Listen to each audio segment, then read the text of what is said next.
Having trouble seeing the firmware version for your AirPods Pro 3 case? You're not alone. This issue often pops up after iOS updates or device resets. The firmware is basically the software that runs the case, managing things like charging and updates. The reason it might not be showing is usually a temporary glitch in the connection between your iPhone and the AirPods. An outdated iOS version, you'll need at least iOS 18.1, or a problem with the Bluetooth connection. The iPhone uses Bluetooth to query the case for the firmware version, and if that query fails, nothing shows up. This is a common but usually easily fixed problem, affecting roughly 10 to 15% of users. Apple has even released patches to address this. Make sure your AirPods are paired with your iPhone or iPad. Go to Settings, General, About, tap on your AirPods name.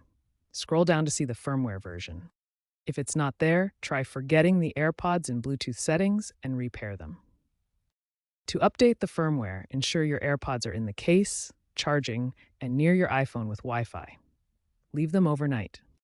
If that doesn't work, reset the AirPods by holding the setup button on the back of the case until the LED flashes white, then repair. Keep your iOS updated.